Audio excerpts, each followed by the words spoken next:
Hi there everyone, welcome to Creative Coloring with Erum.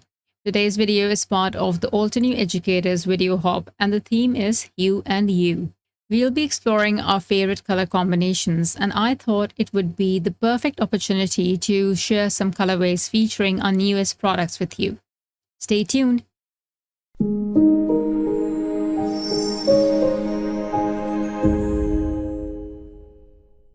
I'll be using the Stencil Art White Cap Peonies today that I'll create a few colorways. You'll find instructions for the other two on the blog. I'm going to use the 5th stencil to figure out where my placement is going to be, and this seems appropriate. It fits the entire stencil and it also shows me that when I cut this out for die cutting, it will cut out the entire image without any complications. So that's how I figure out the placement. For the first color combination, I'm going with pinks and purples. So the colors I'll use are Rubellite, Razzleberry Crisp Dye Inks, and for the purple, I'll use Hydrangea and Ultraviolet. I usually stick to 2 inks, and it normally depends on the pressure of my hand. So if I want to apply lighter inks, I'll just apply a light pressure. And if I want to add a darker ink somewhere, a more concentrated or saturated ink, I'll just add ink with a lot of pressure or just apply the darkest ink. I also choose to use a different blending tool if I want to apply a lighter ink. Like I'll start with the small blending tool and apply ink for the first layer using that. And if I want to apply a more concentrated or saturated ink, I would use the mini blending brush. You do not have to follow the same inking position as the previous stencil. Feel free to try a different blend. Purple over purple isn't necessary. You can add a bit of pink over purple in the second stencil or the third or the fourth. Do your own thing and don't overthink. Have fun while creating these panels. I had so much fun and enjoyed myself immensely. I wasn't thinking anything except for having fun, really. I was playing with color and you should do the same. Now, if you want a more vibrant flower, you can add more ink. We have more layers, so you can add more ink. Okay, now I'll switch to the mini blending brush because I really want to add darker color now. And I'm extending that pink. Now I'm also going to extend the purple. I'll still use the hydrangea first. Add that purple onto the pink and then extend it. You can keep the tips lighter if you want to. Let's see how it looks. I like the look. And we have one more over here, A4. It's very easy layering. Now here you can switch to darker inks. I think these will work too, but it's best to switch to darker inks. For this one, I will use pink first so that it is a little different instead of adding purple here. And on the pink one, I can add the purple just to see how it looks. The leftover purple that I already have, just to see how it looks. And it looks really nice actually. I'm also going to add a bit of ultraviolet over here in the right in the center so that it's really dark and adds a bit of dimension. And look at that. Do you see that? It looks really, really good. So we have this now, which is stencil number 5. This is just going to color the extra bits over here and also going to color the rest of the flower. Let's start with a dark purple right off the bat here and then add a bit of pink to this. Leftover ink with the pink. Oh no, oh no. I needed, oh God. Sorry, made a mistake. Instead of the 4th stencil, I used the 5th stencil. Apologies. So this is the number 4 stencil and we already added that purple. It's all right. It's all right. Everybody makes mistakes. Anyway, what I'm going to do is the same thing. We're going to repeat that. I'm going to add that purple, the dark purple. I'm going to add the pink, leftover ink.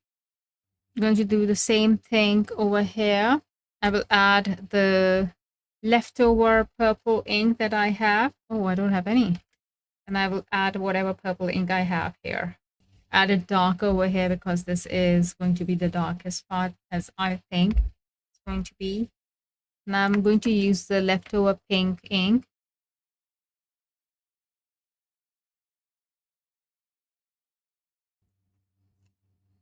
Then I will go back to the 5, Stencil 5.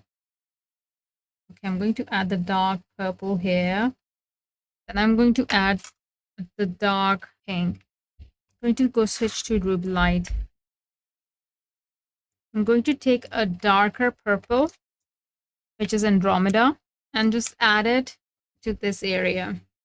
For the green portions, the leafy bits like the stems and the leaves, I am going to use Forest Fern Fresh Dye Ink. And there's a reason I am using the second layer of this stencil for the stems and the leaves. It's because once I applied the Forest Fern through the second layer, I'll use the first layer, which is the base layer, and I'll add the pink color that I used on the flowers and add it to the tips of some of the leaves. It's easier to add that to the white portion instead of adding it at the end, because it's just going to create a gray color or just create a muddy color. You can do that.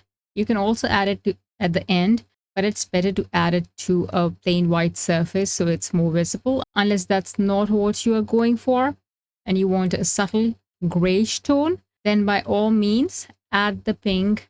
Once you are done adding green, then keep the tips of your leaves lighter for the areas that you want to add the pink to, slightly light, so that you can add pink and it's a little visible. To this last stencil, stencil number 6, I'm going to use Dark Night Crisp Dye Ink, and I'm going to add this to the areas where I want to show intense shadow or depth.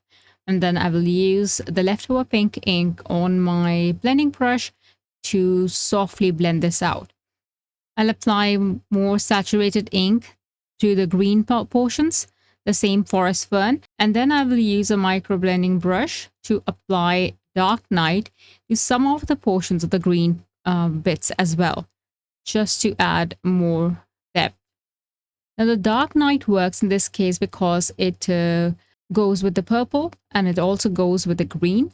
So you can use this for both the colors to add shadows or depth. All right, for this card, I was thinking I would use a purple cardstock. And I do have a purple cardstock, but that's a local cardstock. So I thought I would use something that you would have access to. And I am going to use the solid cardstock Ultraviolet.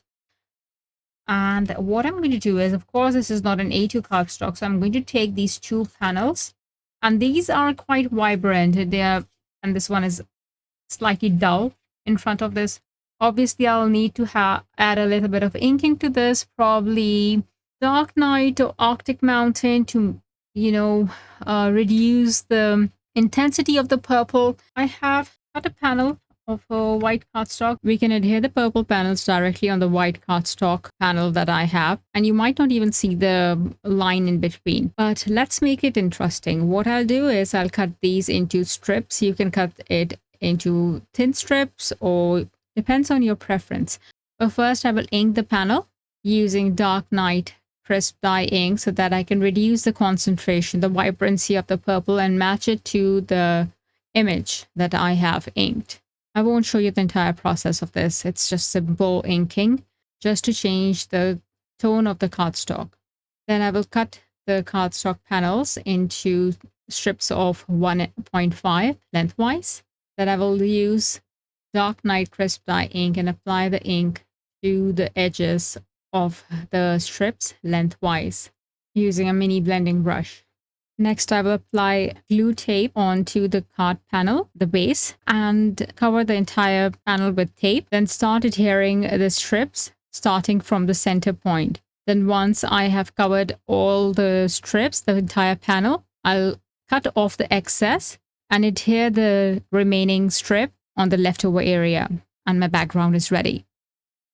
I used instant dimension foam tape to adhere the image onto the card front, and I have adhered it slightly off the edge I'll cut off the excess and then adhere the remaining wherever I think it looks best. I added the sentiment from the Build a Garden Sulfur Cosmos and also added some white splatters. Whatever leftover pieces there were of the image, I just added them all around the cardstock so that it looked fuller. For the other two colorways, visit the blog to read the instructions, and don't forget to check the description for the next stop on the hop and the hop prices. Thanks so much for watching. Bye bye. Hello there! Did that video just spark your creativity? And do you want more project ideas and inspiration videos too? Well, if you do, please make sure that you subscribe to the Altenew YouTube channel. Also, make sure that you do click that notification bell so you don't miss a video. Thanks so much for watching. Bye bye!